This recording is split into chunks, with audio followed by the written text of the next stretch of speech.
தமிழகத்தின் மறைந்த முன்னாள் முதலமைச்சர் கருணாநிதி மற்றும் பத்மாவதி தம்பதியருக்கு மூத்த மகனாக பிறந்தவர் முத்து. இந்நிலையில் கடந்த சில நாட்களாக கடுமையாக உடல்நலம் பாதிக்கப்பட்டு இருந்த அவர் இன்று காலை 8 மணி அளவில் காலமானார். அவருக்கு வயது 77.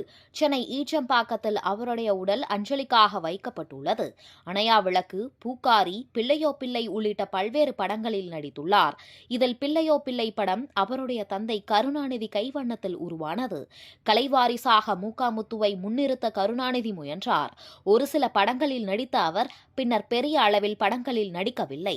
அரசியல் பணிகளிலும் விருப்பம் இல்லாமல் ஒதுங்கிக் கொண்டார். அவருடைய உடலுக்கு அஞ்சலி செலுத்த முதலமைச்சர் ஸ்டாலின் நேரில் செல்கிறார். முத்துவின் மறைவை அவருடைய மனைவி சிவகாம சுந்தரி இதனை உறுதிப்படுத்தியுள்ளார். இவருக்கு MKM அறிவுநிதி என்றொரு மகன் இருக்கிறார். இதனை அடுத்து திமுகவில் இன்று முக்கிய நிகழ்ச்சிகள் ரத்து செய்யப்பட்டுள்ளன.